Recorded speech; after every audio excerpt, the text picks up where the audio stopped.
Everyone likes a good revolver, right? These six shooters never fail to make you feel like Clint Eastwood or Han Solo, whoever on the battlefield. And in this video today, we're gonna feel like those guys. We're gonna go over the best of the best. What's up, everybody? Jimmy or Chaos, welcome to the channel. Today, we're gonna check out my personal picks for the 10 best revolvers in Call of Duty history. I don't know if we've done this. If we have, it has been a long time, so we could consider this an updated video, but it's been years if we have. So this is going to be a fun one. You let me know your favorite six shooter down in the comments. Drop a like on the video. And somebody made a comment on the last video and said they asked for a certain topic on a video, which you guys are doing every single day, and we're reading every single one of them. And the person below them said, or told them, don't waste your time, he doesn't read the comments. Well, I'm here to tell you, I read the comments on every single video, and I truly appreciate all the support you guys are showing and just being part of the community. So I just had to put that out there. Let's start out at number 10 with the Enfield at number 2 from COD World War II. That's kind of interesting. At number 10, the Enfield number 2 from COD World War II.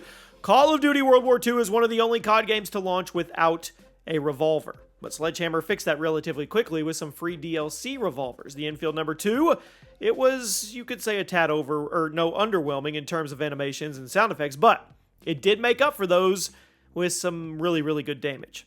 It dealt some hefty damage per shot, and it could two-tap people from a pretty impressive distance. Now, the fire rate cap was on the lower side, but since everything in COD World War II fired relatively slowly anyway, it wasn't that big a deal.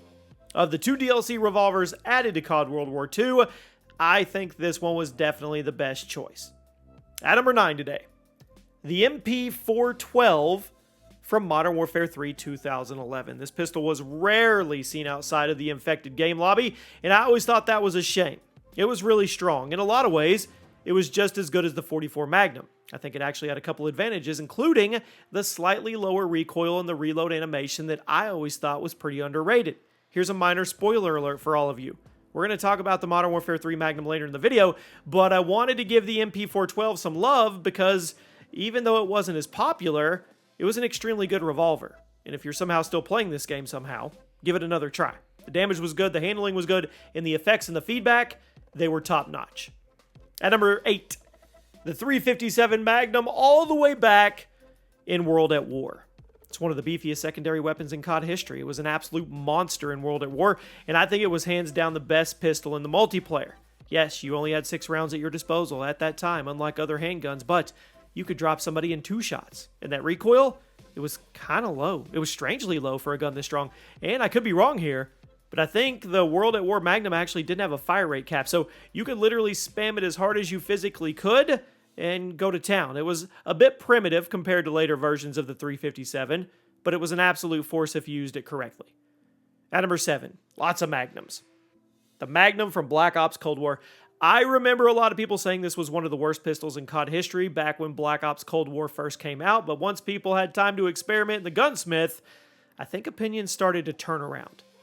The Black Ops Cold War Magnum has some super cheesy attachments, yes. They let you take full advantage of its insanely high potential damage per shot. I mean, one bullet could take a ridiculous amount of health off a target, and since you could run them in akimbo form with several accuracy-based attachments, and on top of that, you could load 12 rounds in each gun somehow, I don't know, it's magic, there was quite a bit of potential here. It was a bit awkward compared to the other revolvers on this list, but I think it was way better than people really initially realized, and if you were one of the people who put the time into experimenting with different builds in the lab, you probably know exactly what I'm talking about. You're shaking your head, yeah, he's right. I'm not going to rank it any higher than 7 because of the pretty steep learning curve, but it did have solid potential. You just had to be willing to put the work in. At number 6, the 44 Magnum from Modern Warfare Remastered. Now, I've said many times that if you're going to put DLC weapons in a Call of Duty remaster, you need to stick to legacy weapons. MWR had several DLC guns added post-launch, but the 44 Mag, it was okay with me because it was a faithful recreation of the version that appeared in the other classic Modern Warfare games, and as you'd expect, it was pretty sweet. Not only did it have an awesome inspect animation that let you spin it around on your finger like a cowboy, but it was also a great sidearm that could consistently stand up to the deagle. It kicked a bit, yes, but it was almost always a 2-shot kill, and if your enemy wasn't already hurt, 1 shot from the 44 Mag was usually enough to finish them off. It was a great gun for quickly swapping in order to drop an enemy because, as you know, swapping to your pistol is always faster than reloading. And now we arrive at the top 5. The M1 irons from Advanced Warfare. Now, this revolver was unique in the sense that it actually wasn't a secondary weapon. It was a primary under the special weapons category. But despite being a pistol in the primary weapon category, it had some pretty insane damage potential. It was actually pretty easy to use too. It had the lowest recoil of any gun on this list.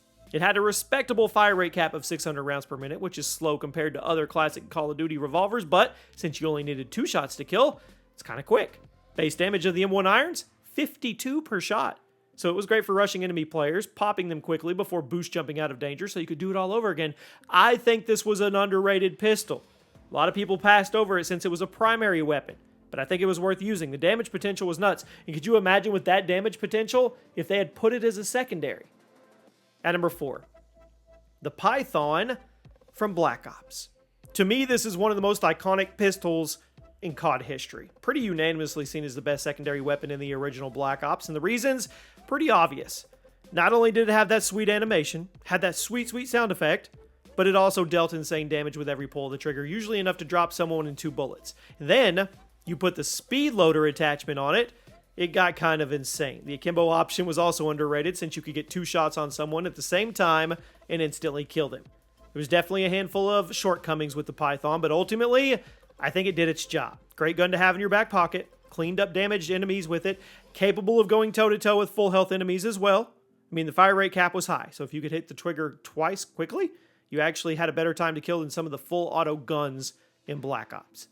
At number 3, the 357 from Modern Warfare 2019. Seems a lot of people actually hated this version of the 357, so this might be a hot take, I don't know.